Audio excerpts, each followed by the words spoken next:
Assalamualaikum and hi everyone. It's your host Shaida for the Shaida Effect podcast. So our guest today is drumroll Shaida. Lol, yep, it's just me today, no guest. I'm getting cold feet actually because it's just me. Lol. Okay, anyway, thank you for tuning in to the final episode of TSE, which is the outro episode. So, a brief background on the establishment, establishment of TSE.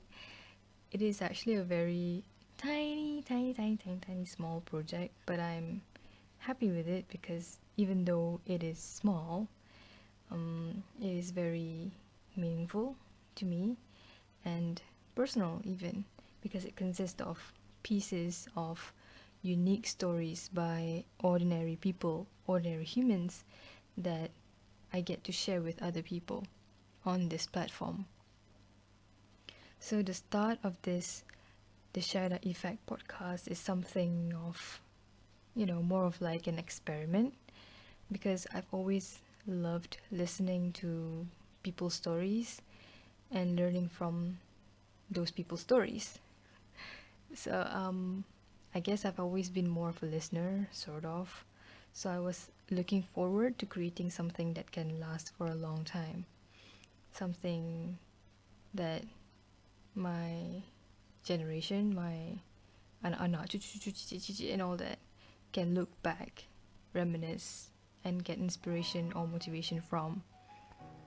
So we have like these old vintage photographs or keepsake ornaments and whatnot, and I don't have that kind of things, to pass down to my next generation. And plus, we live in a modern society now, right?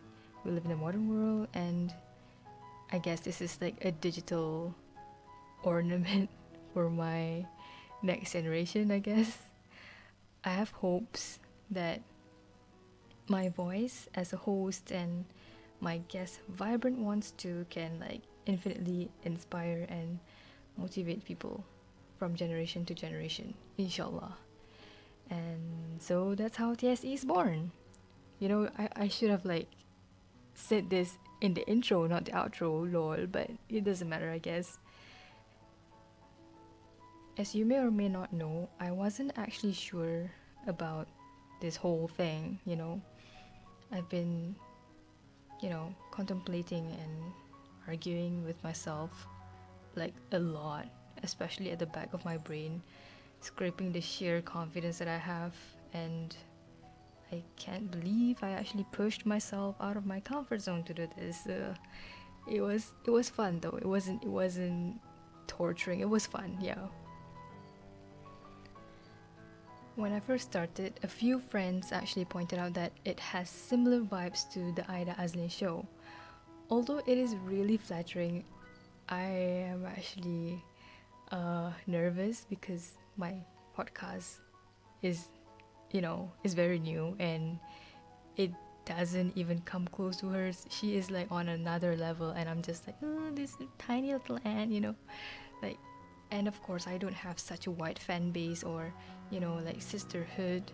So I would really like my podcast to be known as something that is like uniquely something of its own. Yeah. There are challenges along the way.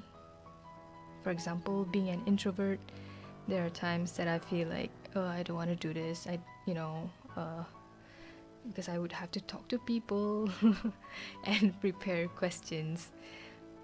There are just times where, well, only introverts can understand, I guess.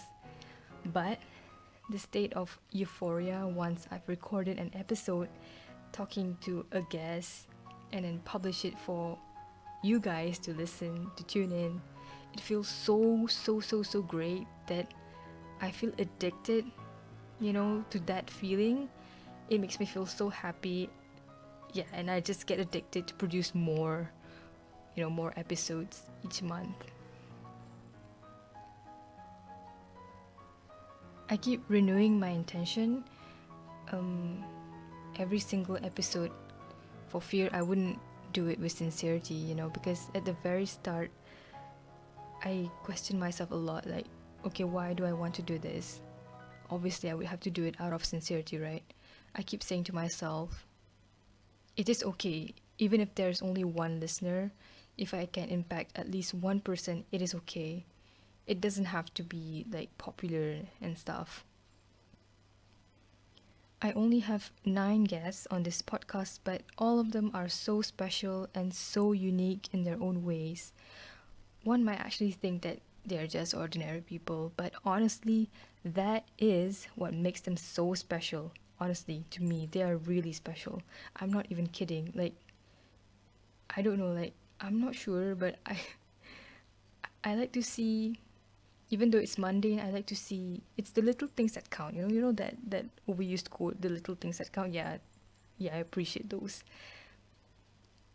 Like we tend to only want to listen to people who are already famous or established, but we forget that the everyday people around us have stories of their own that are very interesting too, actually.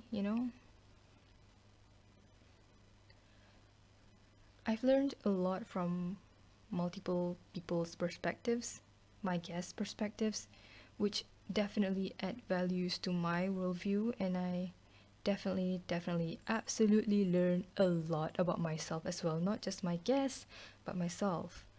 For one, is this crazy determination to do something once I set my intention upon it, and there's no way I can actually look back.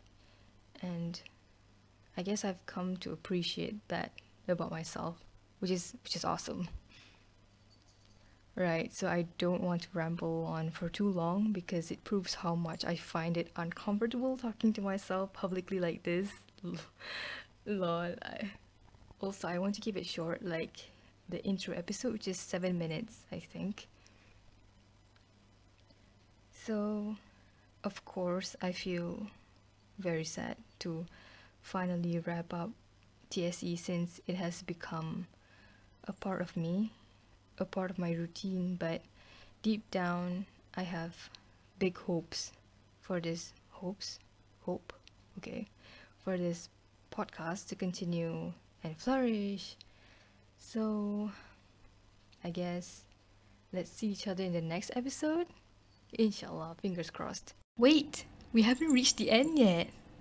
Okay, so I initially recorded this outro episode before episode 10, so I would like to thank Stephanie for agreeing to be my final guest for the grand finale of TSE. I'm also happy to get Stephanie on board to represent her organization, which fights for comfort women's rights.